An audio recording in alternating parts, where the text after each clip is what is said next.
अच्छा, बोतल के अंदर शराब होती थी? हाँ हाँ, देखा है मैंने भाई, देखा है, ये तो देखा है। और जय श्री केदार, हर हर महादेव। कैसे आप सभी दोस्तों? आप में से बहुत सारे सब्सक्राइबर ऐसे हैं जो ये कमेंट करते हैं कि केदारनाथ यात्रा मार्ग और केदारनाथ धाम में बहुत ही ज़्यादा गंदगी देखने के लिए मिलता है। और आप लोग ये भी सवाल उठाते हैं कि आखिर यहाँ का मंदिर समिति और उत्तराखंड टूरिज्म जो है इन सभी पर ध्यान क्यों नहीं देता है, वे सभी समय रहते ये सभी का सफाई क्यों नहीं करवाते हैं। तो भाई साहब, मैं आप सभी को बता दूं कि ये हम सभी की जिम्मेदारी होती है कि हम सभी जहां भी जाएं उस जगह को साफ और स्वच्छ रखें। मैं आप सभी को केदारनाथ धाम का आंखों देखा हाल दिखाऊंगा और सुनाऊंगा कि केदारनाथ धाम में यात्री आते हैं और कितनी बुरी तरह से यहाँ पर गंदगी फैला कर जाते हैं। मैं अगर आप सभी को बताऊं तो आज सुबह ही हमारे टेंट के पास ही एक यात्री रुके हुए थे और जब वे सुबह यहाँ से अपना टेंट पैक करके गए, कम से कम 3 से 4 केजी कचरा यहाँ पर फैला कर गए थे।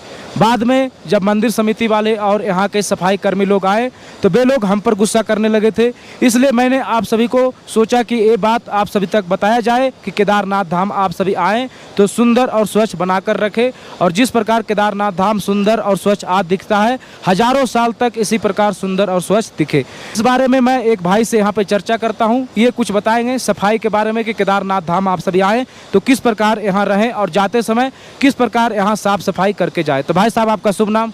मेरा नाम राजवीर सिंह है और मैं इंदौर से हूँ। हर हर महादेव सभी दोस्तों को।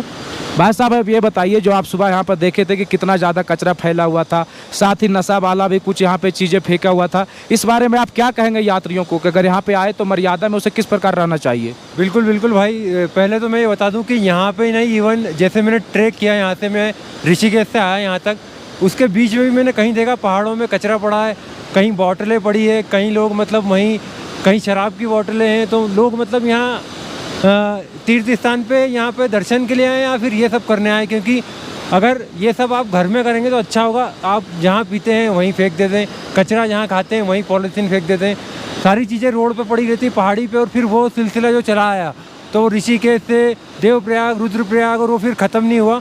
इवन गुप्त काशी तक सारी चीज़ें थी, क्योंकि इसके बाद तो आपको ना बॉटलें मिलेगी ना कुछ मिलेगा। लेकिन जो कचरा है यहाँ पे केदार घाटी में, वो तो इवन अभी भाई साहब ने बताया, हमारा टेंट मतलब पास में ही लगा हुआ है। तो यहाँ पे ना जो टेंट लगाते हैं उनको भी थोड़ा ध्यान रखना चाहिए कि अगर आपने कुछ भी खाया, मतलब आजकल क्या होता है ना, कुकिंग पेन वगैरह भी लेके चलते हैं लोग, तो कुछ खाया है तो उसको पैक करके कहीं डस्टबिन में डाल दो या फिर कहीं ऐसी जगह फेंको जहाँ कचरादान है, कूड़ादान है, वहाँ पे पटक के मत रखो। जैसे वहीं खाया और वहीं पे छोड़ दिया, वो सब मत करो, ताकि फिर लोग आते हैं यहाँ पे, कोई सेलिब्रिटी आता है, कोई राजनेता आता है, तो फिर बोलते भाई साफ़ सफाई करो, फाइन करेंगे हम आपके ऊपर। तो ये सारी चीज़ों का ध्यान रखो भाई। कुछ लोग आते हैं तो केदारनाथ धाम में नशा भी करते हैं। आप भी सुबह बता रहे थे कुछ लोग यहाँ नशा पदार्थ करते हैं, तो इस बारे में आप क्या कहेंगे? बिल्कुल बिल्कुल भाई, मैं जैसे बता रहा हूँ कि रास्ते में बॉटल में पड़ी रहती है। लोग जैसे ट्रैक कर यहाँ से बाइकर्स वगैरह भी आते हैं, तो उनको मैंने देखा।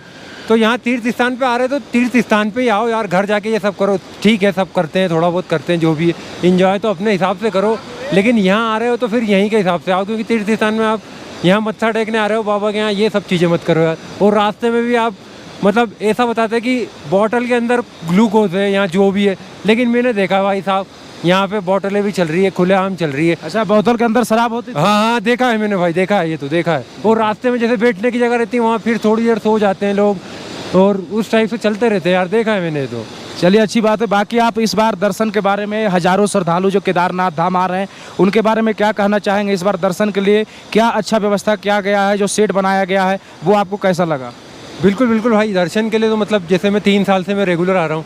जैसे अब दिन पर दिन क्या है, व्यवस्थाएं ठीक होती जा रही है। 22 में भी थोड़ी कुछ थी, जैसे 22 में मैं आया तो लाइट नहीं थी, बट 23 में आया तो लाइट भी आ गई, 24 में और अच्छी लाइट आ गई। कुछ यहाँ पे कंस्ट्रक्शन चल रहा है, जैसे रुकने के लिए व्यवस्था काफ़ी अच्छी हो गई है, लंगर वगैरह की सुविधाएं बढ़ गई। जैसे यहाँ पे अभी हम लोग आए थे 10 तारीख को, जैसे कपाट खुले, तो उस दिन क्या हुआ था ना कि यहाँ पे हड़ताल चल रही थी। तो मतलब सारी शॉप वगैरह, खाने की चीज़ें, रहने की चीज़ें, मतलब टेंट वगैरह सबकी हड़ताल चल रही थी, तो उसमें थोड़ी दिक्कतें आती हैं। और बारिश का मौसम है, मौसम बिगड़ रहा है, तो मैं तो यही कहना चाहूँगा कि अभी 10 को कपाट खुले तो 15-17 तक थोड़ा रुक जाओ अभी स्टार्टिंग में। उसके बाद थोड़ी चीज़ें क्या स्टेबल हो जाएगी, सारे खच्चर स्टार्ट हो जाएंगे, टेंट की व्यवस्था बढ़िया हो जाएगी, तो थोड़ा रुक जाओ 5-7 दिन, उसके बाद आओ। फैमिली के साथ आते हो, परेशान होगे, टेंट के रेट बढ़ जाएंगे, धर्मशाला वाले अपने मनमानी करेंगे, इसलिए थोड़ा रुक जाओ, अभी 7 दिन 5 दिन, उसके बाद आराम से आओ। जी बिल्कुल, अभी केदारनाथ धाम जी के कपाट खुले हैं, क्राउड बहुत ही ज़्यादा आ रहा है, इसलिए लोगों को थोड़ा सा प्रॉब्लम हो रहा है। यही लोग बाद में जाकर शिकायत करते हैं कि केदारनाथ धाम में कुछ भी अच्छा व्यवस्था नहीं है। देखिए केदारनाथ धाम में भी कुछ चीज़ें लिमिटेशन है, रुकने का व्यवस्था, होटल वगैरह जो है थोड़े कम है, इसलिए फिलहाल जो है आप सभी 15 और 20 तक ना आए, उसके बाद आप सभी यात्रा पर आ सकते हैं। बाकी दोस्तों भाई साहब ये एक यूट्यूबर हैं, ये भी ट्रैकिंग करते हैं, ये अपनी जर्नी के बारे में आप सभी को बताएंगे। भाई साहब आप अपने चैनल का नाम दिखा दीजिए और बता दीजिए। देखो मेरा भी है चैनल हाइकर इंजीनियर, और मेरा इंस्टाग्राम भी आपको दिख रहा होगा राजवीर सिंह ऑफिल। और अभी मैं पूरा भारत भ्रमण कर रहा हूँ, लगभग 23 स्टेट हो गया है। और ये जो है ये उसका पार्ट नहीं है, क्योंकि यहाँ तो मैं हर साल आता हूँ जो अपनी यात्रा होती है। बाकी इसके अलावा देखा जाए तो मेरा 23 स्टेट हो गया इंडिया में। और यार मुझे भी यार भाई के चैनल के थ्रू आप सब्सक्राइब कर ले, सपोर्ट करें मुझे भी थोड़ा, तो यार मुझे भी थोड़ा मोटिवेशन मिले और मैं भी कुछ अच्छा कंटेंट आपको दे पाऊँ। बिल्कुल भाई, भारत भ्रमण करते हैं तो आप सभी को अच्छा कंटेंट देखने के लिए मिल जाएगा, तो आप सभी इनके भी एक बार चैनल पर विजिट करिएगा। बाकी दोस्तों उम्मीद करते हैं वीडियो में यह दी गई जानकारी आप सभी को पसंद आई होगी। जय श्री केदार, हर हर महादेव। महादेव।